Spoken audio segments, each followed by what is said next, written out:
Hallie Lambert. She is the executive story editor on The Expanse. She's a screenwriter. She's worked on Grimm and even CSI. Hallie, thanks for being on with us today. Thanks for having me. So you've climbed the ranks in the screenwriting world, and I think you're the perfect person to talk to about this on how to get into the game of screenwriting and how to just kind of excel at it. That your path doesn't have to end as a screenwriter, especially if you get on a show. Before we dive into that, though, I would love to get your origin story. Sure.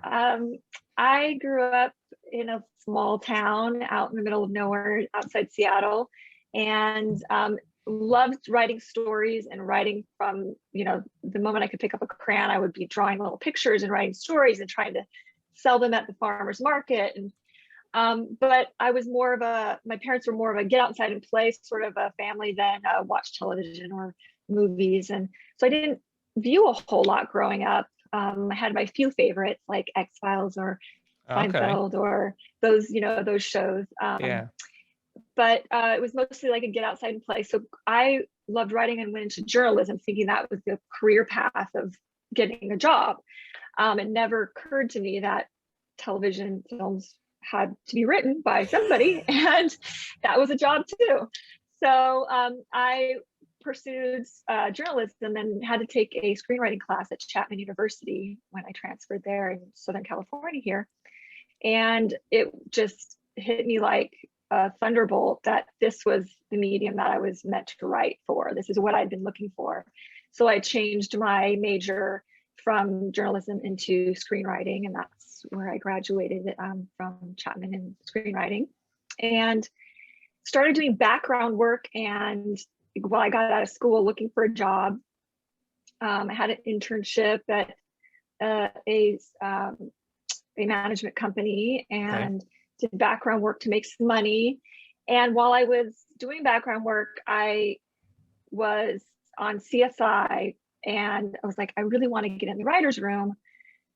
If are there any openings, just let me know. Here's my resume. I'm really eager to do that. And Right. the Post people brought me in for an interview, and I was able to come on as the writer's PA for the third season of CSI. That's amazing. So that was like lucky, but you never know where those opportunities might arise, or just kind of really trying to put yourself out there. And I mean, there's no one pathway into getting your foot in the door. And mine just happened to be doing insert work on CSI and saying, I really want a job in the writer's room. I think that's amazing. So you came in as an extra, and then just kind of networked around and saw an opportunity and took advantage of it, which you have to do. Getting into that writer's PA position, did you have already like a portfolio of scripts that you needed?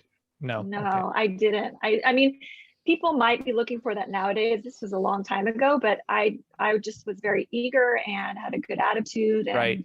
was fine with running coffee and learning the ropes, because it was, my first real job in entertainment out of school. And so, just you got to be willing to pay those dues, so to speak. Yeah, I mean, I think attitude is everything. People want to work with people who want to work. And if you show up, you've got the right attitude, they know you by reputation of Hallie's a hard worker and she's got a good head on her shoulders.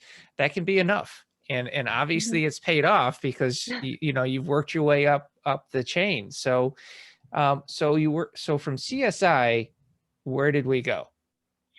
That's where I met Narain Shankar, who's a showrunner, executive producer of a number of shows that I started working for him. Then after PA, he's like, we got along really well. And he's like, would you come on, be my assistant, my executive assistant there? Wow.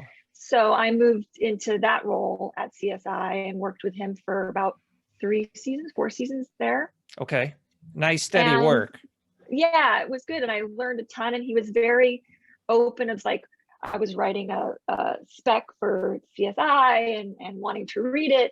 But at the same time, when all this was happening, I was getting all these great opportunities that people would kill for. I was existentially going, oh my God, what if I fail?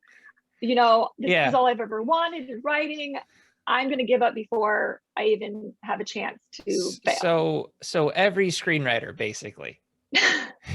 Yes, pretty much. Excellent. But I was at the point where I was like, I'm going to leave here. I'm going to try acting and write and figure out my path. It was just one of those Okay. early 20s sort of thing. And so I gave up my job at CSI, and I learned a lot about myself. I don't know if it's something I would recommend somebody doing Right. when you're in such a great role. But I eventually decided to go back to school for psychology. I was going to be a psychologist and just do that instead, because I didn't want to fail as a screenwriter. That's interesting. Well, I mean, screenwriting is a lot of psychology. You have to understand what somebody's thinking, their personality, what is driving their actions. So yes, I understand that you walked away from a gig, and I'm sure there's some writers going, how could she? But I totally get it, because that is what you needed to do. You needed to see if that was the right path for you. And sometimes you have to walk away from something to realize that's what you need to be doing, because you don't want to go the rest of your life thinking, well, maybe I should have tried psychology. So I think I totally get it. And you probably became a better screenwriter for it. I'd like to think so. I feel like what you said exactly, it really brought me back to what the only thing I really wanted was to write. And as much as I loved learning the psychology, and it really helps inform my writing, it brought me back to writing is it. And I was still, while I was in school, I went back to work with Narain on other shows, and was his assistant. And I was going to school at night and graduated. And finally I was like, okay, this next show we go on, I want to be the writer's assistant. I'm ready now. Like, I'm ready to pursue the screenwriting career. And because if I don't, I've already failed with not trying. And so that was one of the things that I was missing earlier. And the next show we ended up working on was The Expanse. So luckily I came in as writer's assistant there. I got a freelance script the second season, and then came on as staff writer the third season, moved up to story editor, and then executive story editor. And that's kind of where we are now. Okay. I want to break this down stage by stage, if you don't mind. All right. So first of all, you went to school and you were able to recover after school. You're able to not burn any bridges. You stayed in good graces. You kept relationships open. And that was able to provide you opportunity to get staffed on another show, right? Right. Okay. Yeah. Smart. Well, because I know people that burn bridges. I know people like that's the only way they can walk away from something is to demonize that other person so they can justify their own decisions. And that's the last thing you want to do in this business. Exactly. But I mean, Narain Shankar is an incredible human being and really, gracious and supportive. So I was very lucky to have run into him early in my career. And I've been very lucky to have worked with really great people over the years, and don't really have a lot of those horror stories that you hear about. Well, so I'm sure might be plenty to come in the career, but thus far. I don't believe in luck. I believe in hard work and taking advantage of opportunities. And if you're a hard worker and you see an opportunity, you take advantage of that. I believe you're blazing your own path personally. That's my belief. Only because I've run into it and people could say, well, you're incredibly lucky. You're like, well, I've been putting in the time. So, all right. So you went into being a writer's PA, and then you were a writer's assistant. So can we just talk about the differences there between being a writer's, or is that the same thing? Writer's PA is very different than a writer's assistant. Writer's PA is basically doing everything you can to make the writers and executive producers' life easier, is getting lunches, getting right all the snacks. You're like a gopher. Is a big thing. A gopher, yes. And hopefully if you're in the right room, you're able to kind of learn the ropes. Like on The Expanse, our writer's PA was very lucky and able to sit in the room with us, which Cool. doesn't happen a lot on a lot of shows. But you can kind of be part of the process and learn.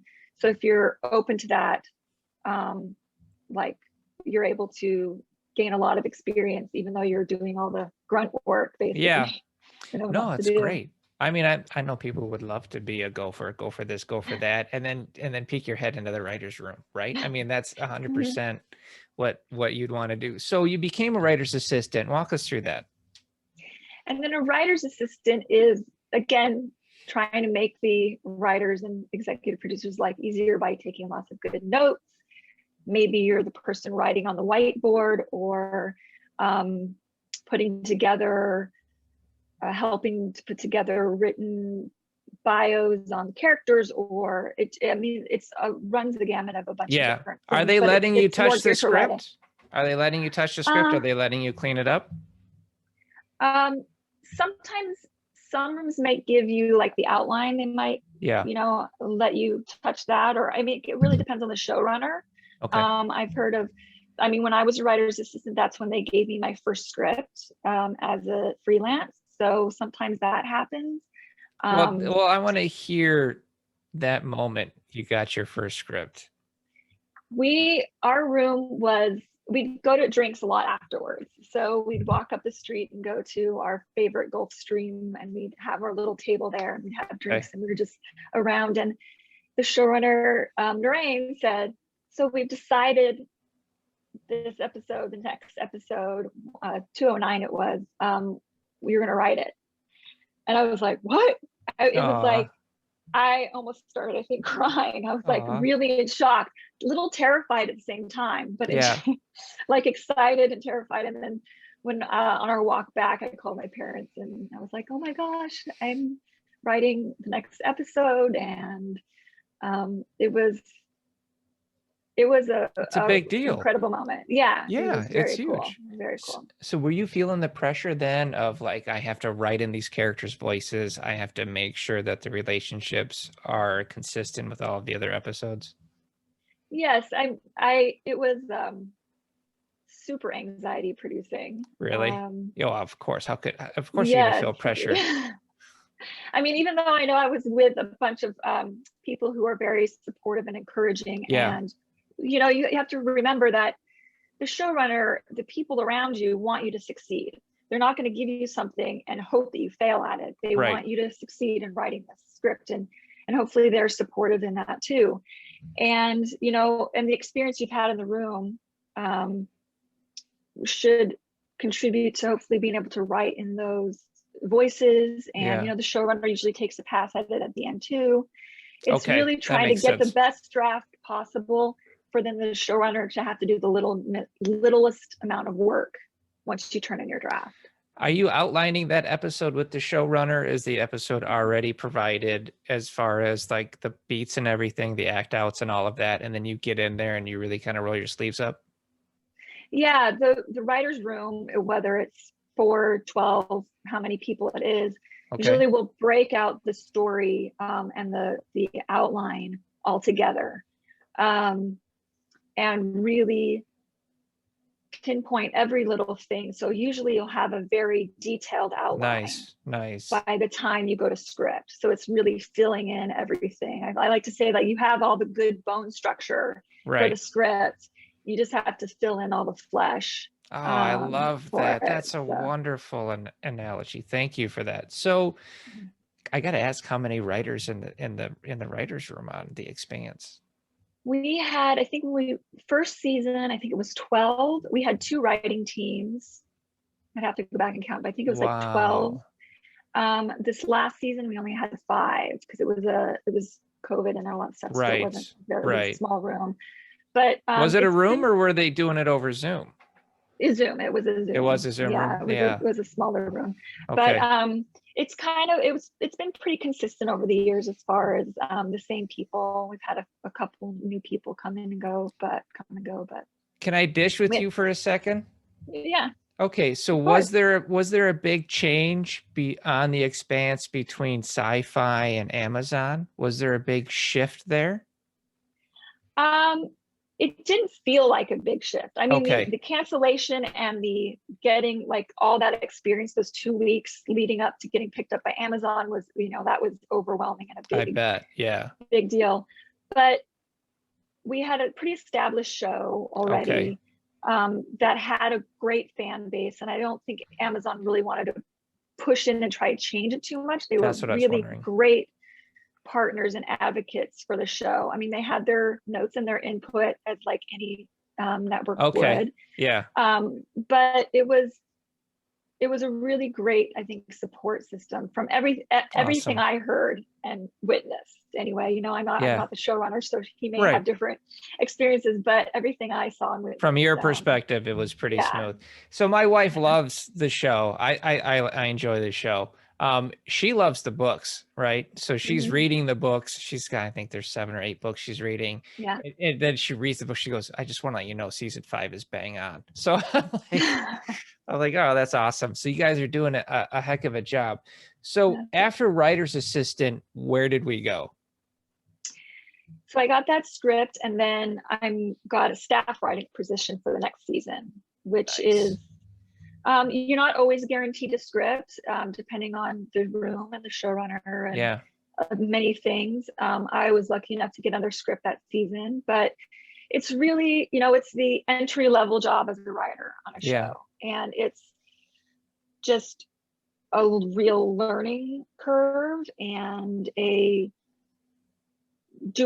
don't have to overspeak in the room. You don't want to speak too much. You don't want to speak too little. It's kind of finding that happy medium of being an asset, but making the showrunner's life easier and not harder. I mean, is it a little political, right? So you come on as the new writer, and then there's writers that are senior writers, and they're like looking at this new talent type of a thing. It may be. I mean, I have not been a senior writer, so I don't know, but I would hope not. I felt like the rooms that I've been in have been pretty inclusive. There definitely is a hierarchy, but I think everybody in the room is hopefully wanting the show to succeed. So everybody should be wanting to work together. It's about the team. It's about the team. It's about the project. It's not about you. It's about how do you create value and provide a service to the room, right? Yes. Yeah. Very much so. And you have to learn that dynamic. Yes, very much so. Amazing. So you have to play well with others. Well, yeah. Can you imagine being in a room like with 4 other writers trying to make this thing happen, and you're the odd man out? That would be awful. I've witnessed that. It's tough to witness that. Yeah, and uncomfortable and cringy. Yeah, it's unfortunate. Yeah. So we went from being a staff writer. So where are we now? Story editor, and I'm that's the next level, and then executive story editor after that, which you're going from lower level to mid-level writer in the hierarchy of things. The job doesn't change too much between staff writer and story editor. I mean, it's kind of the title is a misnomer. You're not really going through and being the editor of all the stories. It's still a collaborative room experience. It's more delineating the hierarchy. Well, walk me through it. So a staff writer works on the overall story and works on an individual episode when they have a chance. What is the story editor doing for that process? Pretty much the same thing as a staff writer. They're just one level. Gotcha. Just like moving up the rung. It's more of a title showing what year you're at. Like in high school, or what level you're at. You're not quashing bad ideas. You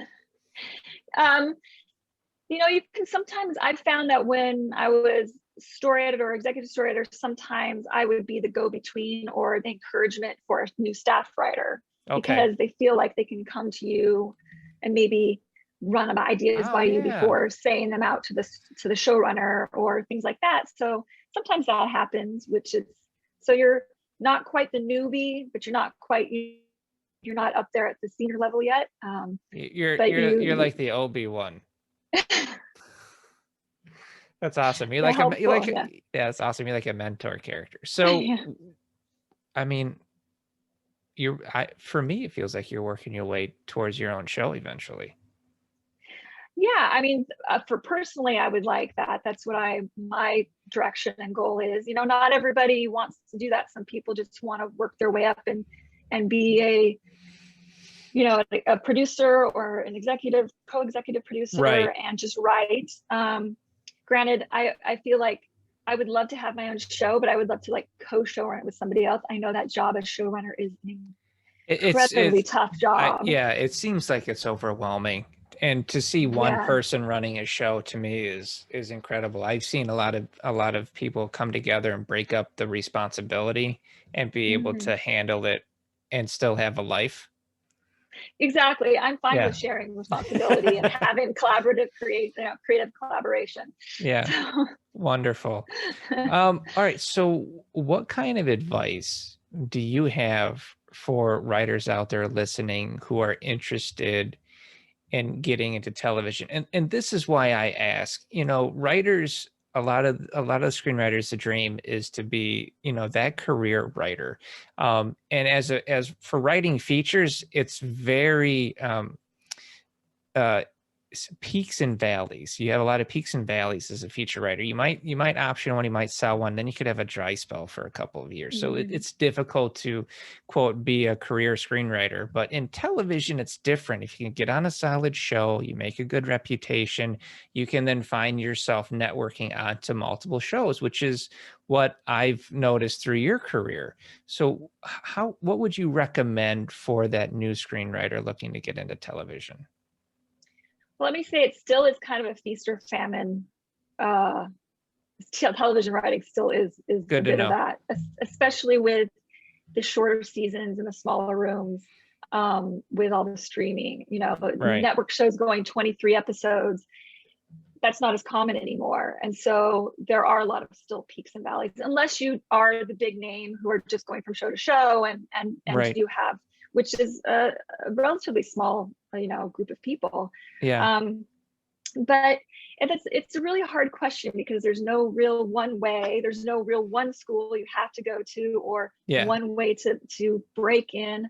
um, and those jobs, those early jobs, whether it's an executive assistant, a PA, are tough to get. I have, you know, I'm mentoring some people from Chapman, some students from Chapman, and they're like, you know, what can we do to get in? What, you know, I'm like, just keep writing, get some great samples, find a writers group if you can, work with other writers at your level, because people, like, writers tend to come up together. Yes. So a lot of, you know, the writers who are show running are working with their other writer friends that they've spent years with, or, you know, you kind of come up together. It doesn't feel that way when you're all unemployed and you're like all wanting to break in, but that's kind of the direction it goes. And on also taking the job at, you know, I know to get a lot of executive assistant positions, which is a great way to kind of step in for if you're working for a writer,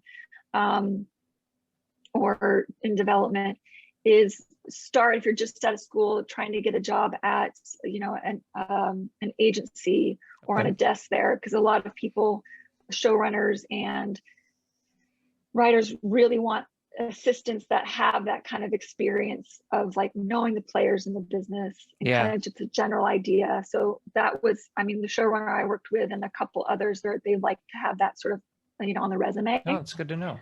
But it's the same old, just write and keep trying Networking to and get those samples together, and yeah. networking. And, you know, Twitter seems like it's been a good, you know, a writer Twitter. I kind of lurk on there. I don't really post much, but it seems to be a great Following place people. for new writers. Yeah. Yeah. Well, for a hard question that you said, this was an incredible answer. So, I mean, thank you for that.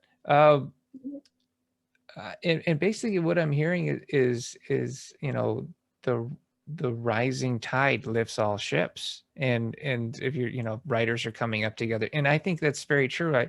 I know in my community, I have a couple of close friends that I've been writing with for a long time, and we're always looking out for each other. Yeah. And it is really nice to have a community like that. Mhm. Hallie, is there anything else I haven't asked you that I might have missed that I should have asked you? Mhm. can't think of anything. Put me on the spot. I don't know. Sorry. The whole episode is you on the spot. So, well, thank you again. Is there anything that you've got coming out that we should be looking for?